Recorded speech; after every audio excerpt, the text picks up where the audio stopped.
Yeah, for me, I want to know what is the police department's role? What is the wild and fisheries role? What is the fire department's role?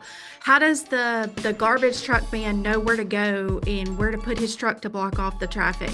I wanted to know the traffic patterns. I wanted to know where is the incident command center? I wanted to know what are your feelings on dealing with the media? Where do you put them? Where do they stay? We have all the pieces from the district side laid out, a reunification site and jobs for everybody. But I wanted to know how all the other pieces in the puzzle fit because I'm a very visual person.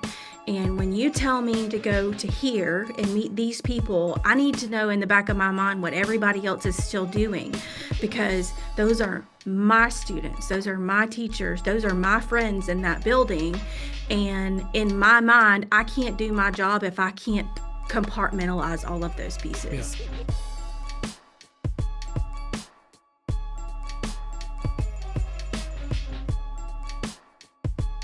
Welcome, everybody, to the second episode of the Mississippi School Public Relations Association podcast, the MSPRA Podcast, brought to you by, of course, the Mississippi School Public Relations Association.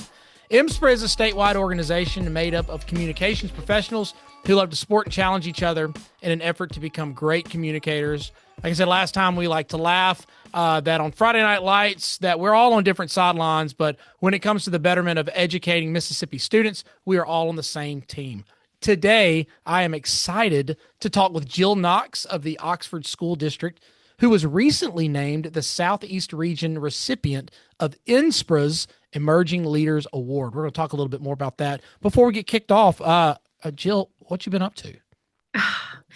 Well, in the city of Oxford, we have been all things Ole Miss football recently. So we've just done a lot of things for the community in the last week or so, but we're getting back into the swing of school this week. That's right. We're back at it. Everybody's kind of in it to win it, I guess. So I guess we can kind of jump in right here.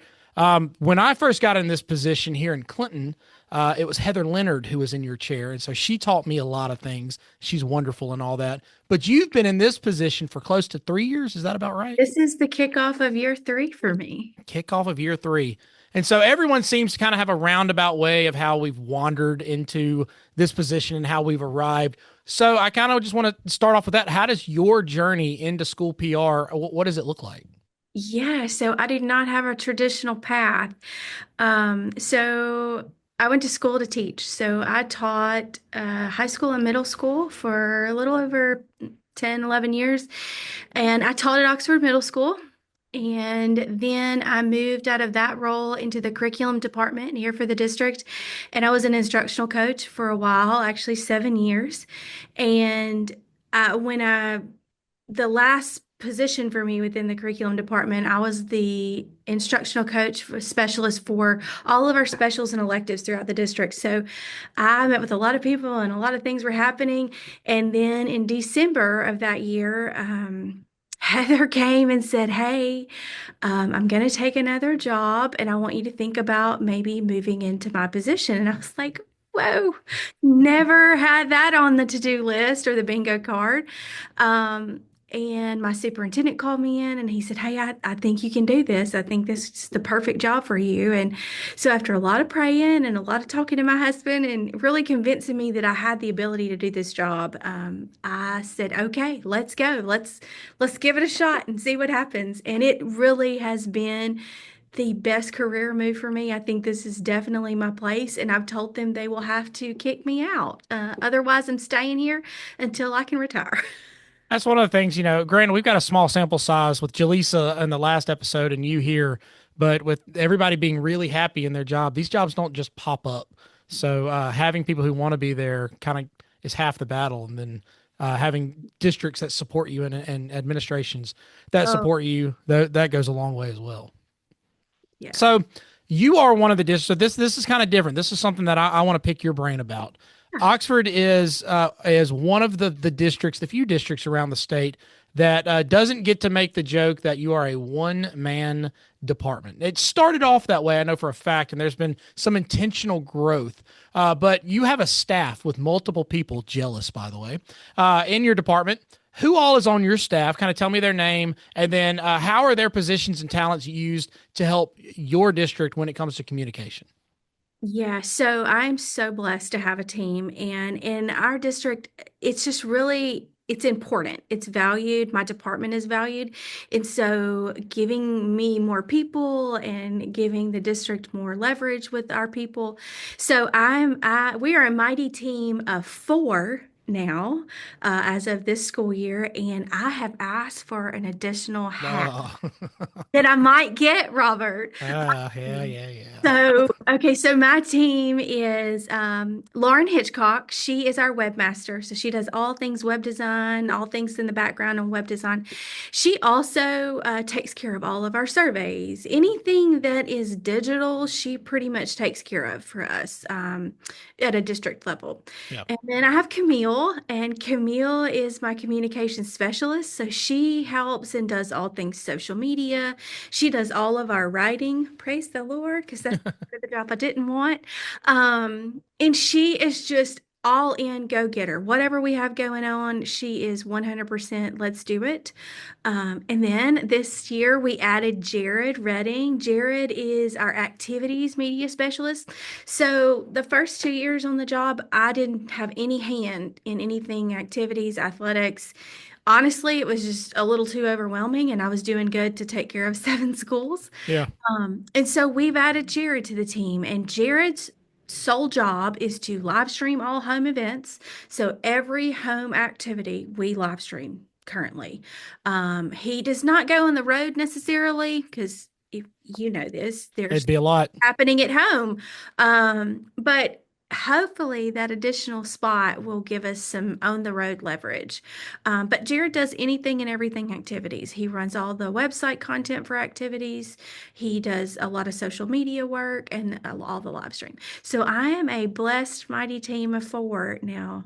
Hopefully, That That's certainly so, and I know Jared. I knew him from back when he was a wee lad at Mississippi College, because that was when I was handling sports information for the Clinton School District, and he would message back and forth, and found out he was from Oxford, and which of course I wore my red and blue tie. I hope everybody appreciates my red and blue tie for my Ole Miss Rebels. Just for you, I wore it just for you thank today. you. I wasn't gonna wear blue and yellow, but I was gonna wear blue and red. I'll take it. I'll take That's it. good. So now in our world, that we kind of get, we get bombarded with advertisements and invitations to sign up for crisis communication conferences, webinars, whatever it is, something like that they want us to attend. And those are insanely valuable. It's fun to see how people are utilizing their mind and their knowledge across the nation. But one of the things that we have really seen is that you can be hyper local, and having those relationships builds something a little bit bigger than just going to something that you learn in Rhode Island or in Kansas. Recently, you shared with us at our fall 2025 MSPRA Nuts and Bolts Conference that you participated in an exercise with local first responders. So I kind of got two little things I want to talk about there. What did that interaction with your local emergency responders look like? And then what all did you take from it? And then after that, I'll ask you my other question with it. So we are super blessed. We have an SRO on every campus, and they're an Oxford Police Department member as well. And our lead SRO, Zach Anderson, he takes the lead on this. And so he does a training once in the fall and once in the spring with all personnel who would be involved in what he calls an active attack. And he just mentioned one day, "Hey, Jill, I've got this going on. Do you want to come?" Absolutely, 100%. So I report to both HR, chief of staff boss, and also directly to the superintendent. And my chief of staff boss is over all things safety. And so he attended with me, and really we just got to sit in the back of the room and watch, and listen to the conversation within the room. So in the room, there were any law enforcement that gets to hold a badge and a gun, they were in the room within Oxford city limits. Fire, EMA, detectives, everybody who's anybody was in the room, and they were just having conversation. And I did exactly what Zach did in that training that day. He walked us through an incident. This has occurred. What do you do? And I got to really sit down and work with the PIO for the police department. And Breck and I have a great relationship because I know that if anything were to ever happen in the Oxford School District, Breck is going to be my best friend. He is going to be right there on my left side, along with my superintendent and the chief of police, and we are going to work very closely together. So he and I worked on a lot of messaging that day. What would we say when? So I knew for me that is a deficit. Safety and response for crisis is a deficit for me. I came out of the classroom. I was not thinking about that. Right. And so I have just, anytime I get an opportunity to do anything or sit at the table and listen, I'm there because I know it only makes me better. It only helps my team more and it only helps my district. Now, one of the things that I remember that you said to us, and it's always very candid when it's a bunch of communications people together because we kind of know the insecurities of each other and the worries that we all have together. But I think that you vocalized it wonderfully that if anybody else is listening or watching this who are in communications or who are not in communications, I want to kind of go back to the way that you said it. You wanted to know what everybody was doing. Yeah. What did you mean by that, and why was that important?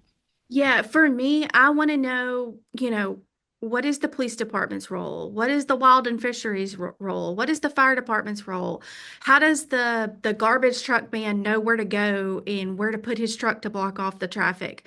I wanted to know the traffic patterns. I wanted to know where is the incident command center? I wanted to know what are your feelings on dealing with the media? Where do you put them? Where do they stay? We have all the pieces from the district side laid out, a reunification site and jobs for everybody. But I wanted to know how all the other pieces in the puzzle fit because I'm a very visual person. And when you tell me to go to here and meet these people, I need to know in the back of my mind what everybody else is still doing because those are my students, those are my teachers, those are my friends in that building. And in my mind, I can't do my job if I can't compartmentalize all of those Yeah. pieces. Yeah. So for me, sitting at the table and just listening, I would highly encourage everyone, start with your school head resource officer. If you have one of those, start there because that's your connection to the police department. And then go take a cup of coffee to the chief of police with whoever your boss is. Go sit down and have that conversation to say, I know that you have these types of trainings, but how do I get a seat at the table to listen? How do I get to share with you my concerns? I've always joked and said, I love this job, but if anything like this ever happens, I will not be back. Right. There's no way I can come back to this job and have a sane brain. Um, so I just really would encourage everyone to just ask to be a part of the conversation. You don't have to have a voice, just sit and listen. So Um, if they're going to go in and kind of sit and listen, this is kind of that other yeah. question. You kind of touched on how to get that going. Take a cup of coffee. You can take a donut too. You can totally play in that joke, and they'll laugh and they'll eat the donut. I know that for a fact. But when you go in, what are some elements that you would tell somebody you want to go in and be part of it? But what are some specifics of grab these three things? This is where you need to start. Yeah. Number one, it's making that relationship happen. They know who you are, you know who they are. I know our EMA guy by heart, have his number in my phone. I know our chief of fire, I know our chief of police. I have all of their phone numbers in my phone and they have mine because just like with Breck is the PO for the police department. If he sees something out there on a regular Tuesday, he's going to pick up the phone and call me and say, "Hey, we're going to share this," or making those relationship connections is number one because if something ever were to happen and you need to get to a location, if they Mhm. don't know your face and your name, you're not getting there. That's the Right. thing I learned. The second thing is just take a genuine concern to the table of your appreciation for what they do because I know that if someone ever attacks one of our schools, their number one job is to stop it, whether Yeah. that be to take out the source or whether that be whatever the case may be, that is their number one job is to stop it. And I could never be thankful enough for what they do with that. But knowing that they know your concerns and how important that is to you. Yes, I know you do traffic stops and we do ball games around here and all the things, but I need to know that you can protect my people. And what is your plan? So that would be number two. And the last thing would be ask the question, ask the hard questions because you're talking about a hard topic. And Mhm. you don't want to leave the table that day and go sit in your car and be like, man, I wish I had asked, you know, what's the timeline look like? Where do we put our buses to get kids off of campus? How do you know how a sweep in the building works? So ask the hard questions, because in reality, it is what it is, and Yeah. hard topic, but you're going to have to be comfortable enough asking the hard questions. See, I think that's great. And I think that kind of leads into the next thing about your recent recognition. You were recently named, as mentioned earlier, the Southeast Region recipient of NSPRA's Emerging Leaders Award, which is excellent. Again, you're talking about you've been rocking and rolling for just over 2 years, entering year three, and being recognized on a national level. It's got to be a little bit of a tire pump for you. It's got to be awesome, but it also has got to be encouraging a little bit more than just a tire pump. But NSPRA only gives 7 of these out, and you're one of them. Again, in my book, I think that's a pretty big deal. It probably is to you. So Yeah. on NSPRA's website, there's a quote from your superintendent, Bradley Robertson, and it says that you represent the next generation of communication leadership. So he says, she embodies NSPRA's mission to advance education through responsible, strategic, and transparent communication. Her professionalism, innovation, and impact have already left a lasting mark on our district, and I'm confident that she will continue to shape the future of school public relations across Mississippi and beyond. I laugh because I sit there and I think, I recently turned 41, so I'm part of the old generation. You can tell by my beard, I'm very, very turning in the gray world. But what would you say? What are a few of the things that you've done to kind of help move your district forward when it comes to communications? Because you started with a very good foundation coming from Heathered, but then moving forward, what are some things that you're kind of proud of that you've done to move forward? So I joke a lot and say Heather walked so I could run. And I mean that seriously jokingly, but she really did lay a great foundation. She did the hard work of creating the department and creating the vision of what this department should look like and putting the pieces in place. Getting Lauren, making sure we had a position for Camille. She did that hard work so that all I had to do was just take it and run with it. Yeah. Now, Bradley quoted the next generation. Now, I also just turned 40 this That's summer. okay. You're not I'm in 41. a, You're I'm in a younger than me. age generation with you, but new to the position. So That's right. the award itself is for anyone with 5 years or less experience. Okay. That's good. Um, so that's probably good to know. So I definitely didn't go up against anyone who was, a veteran at this. But it really was, I mean, I was super excited, but honestly, it was my team. Like it's my team. Like I could not do what I do without them because if I have a brilliant idea at 5 p.m. while I'm cooking dinner, I text them and say, hey, let's talk about this tomorrow. And they're always on board. So, Bradley mentioned in that quote or whatever about trying new things and leading in different ways. And I think he gives me the autonomy to do whatever that means for us. If it's, making a bunch of videos last week for Ole Miss and supporting Ole Miss football and doing those things, that wasn't my job, but he gives me the autonomy to do that. And whatever looks best for the district, he trusts me to tell that story. And so I think that's kind of how that all came about. I was super pumped. I'm not gonna lie. Uh, As you should be. Called my husband and told him about it, and he was like, "What does that mean?" I'm not really sure he knows what I do every day. So That's okay. He handles band, doesn't he? So we don't know what he yeah. does every day. That's right. No, I think our superintendent, Dr. Andy Scoggin, calls that kind of autonomy earned autonomy, and so I would imagine that you've earned that as well. Those of us who are in districts where we have the wild creative freedom, we don't Uh, take that for granted in the slightest. But it allows, like you said, us to make the district look awesome and feel awesome. So you talked about your team. You do have an awesome team. I've met them all. How are you when it comes to delegation and putting those around you in positions that they can gain experience and grow? Yeah, some days are easier than others. Some days I am all about it. Hey, let's jump in. Who wants to do what? Some days I take a deep breath and tell myself it's okay to give that up. It's okay to ask for help. Hmm. And I think everyone figuring out where everyone's strengths lie and letting them do that.